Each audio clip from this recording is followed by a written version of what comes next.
నమస్తే, welcome to my channel Priya's voice.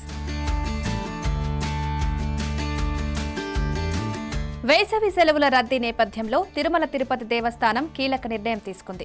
మే 1వ తేదీ నుంచి జూలై 15వ తేదీ వరకు బ్రేక్ దర్శనాలు రద్దు చేసింది. శ్రీవారి దర్శనానికి స్వయంగా వచ్చే ప్రోటోకాల్ వీఐపీలకు మాత్రమే పరిమితం చేసింది. స్కూల్స్, కాలేజీలకు వేసవి సెలవులు ప్రకటించడంతో తిరుమల శ్రీవారిని దర్శించుకునే భక్తుల సంఖ్య భారీగా పెరుగుతోంది. ప్రస్తుతం టోకెన్లు లేని భక్తులకు సర్వదర్శనానికి 18 గంటల సమయం పడుతుంది. శనివారం ఒక్కరోజే 83,000 మంది వరకు భక్తులు స్వామివారి దర్శించుకుంటారు. ఈ నేపథ్యంలో శ్రీవారి దర్శనానికి వచ్చే సామాన్య భక్తులకు అధిక ప్రాధాన్యత కల్పించాలనే ఉద్దేశంతో వీఐపీ బ్రేక్ దర్శనాలను టీటీడీ రద్దు చేసింది. ఎలాంటి సిఫారసు లేఖలను స్వీకరించబోమని టీటీడీ వెల్లడించింది. మే 1వ తేదీ నుంచి స్వయంగా వచ్చే ప్రోటోకాల్ వీఐపీలకు వీఐపీ బ్రేక్ దర్శనాలు ప్రయోగాత్మకంగా ఉదయం 6 గంటల నుంచి అమలు చేయనున్నట్లు తెలిపింది. తిరుచానూరు శ్రీ పద్మావతి అమ్మవారి ఆలయంలో మే 11వ తేదీ నుంచి 13వ తేదీ వరకు వార్షిక వసంతోత్సవాలు వైభవంగా జరగనున్నాయి. ఇందుకోసం మే 10వ తేదీ సాయంత్రం 6 గంటలకు అంకురార్పణ నిర్వహిస్తారు. భక్తులు ఒక్కొక్కరు 150 రూపాయలు చెల్లించి వసంతోత్సవంలో పాల్గొనవచ్చు.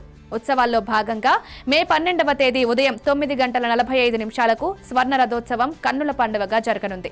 వసంతోత్సవాలు జరిగే 3 రోజులు మధ్యాహ్నం 2:30 నుంచి సాయంత్రం 4:30 గంటల వరకు శుక్రవారపు తోటలో అమ్మవారి ఉత్సవాలకు స్నపన తిరుమంజనం నిర్వహించనున్నారు. రాత్రి 7:30 నుంచి 8:30 గంటల వరకు ఆలయ 4 మాడ వీధుల్లో అమ్మవారు విహరించి భక్తులను కటాక్షించనున్నారు.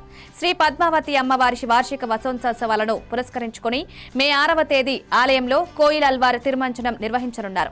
ఉదయం సుప్రభాతంతో అమ్మవారిని మేల్కొలిపి ఉదయం 6 నుంచి 9 గంటల వరకు కోయిల్ అల్వార్ తిరుమంజనం నిర్వహించనున్నారు. ఇందులో ఆలయ ప్రాంగణం, గోడలు, పైకప్పు, పూజా సామాగ్రి తదితర అన్ని వస్తువులను నీటితో శుద్ధి చేయనున్నారు. నామకోపు, శ్రీచూర్యం, కస్తూరి పసుపు, పచ్చాకు, గడ్డ కర్పూరం, గంధం, పొడి, కుంకుమ, కిచిలీగడ్డ తదితర సుగంధ ద్రవ్యాలు కలగలిపిన పవిత్ర జలాన్ని ఆలయమంతటా ప్రోక్షణం చేస్తారు. ఉదయం 9 గంటల నుంచి భక్తులను అమ్మవారి దర్శనానికి అనుమతిస్తారు. ఈ ఉత్సవాల నేపథ్యంలో మే 6, మే 10 నుంచి 13వ తేదీ వరకు కళ్యాణోత్సవం, సహస్ర దీపాలంకరణ సేవలను రద్దు చేస్తున్నట్లు టీటీడీ అధికారులు తెలిపారు. శ్రీ పద్మావతి అమ్మవారి వార్షిక వసంతోత్సవాలను పురస్కరించుకుని మే 6వ తేదీ ఆలయంలో కోయిల్ అల్వార్ తిరుమంజనం నిర్వహించనున్నారు. మరిన్ని వీడియోస్ కోసం సబ్స్క్రైబ్ చేసుకుని కిందున్న బెల్ ఐకాన్ని నొక్కండి. థాంక్యూ.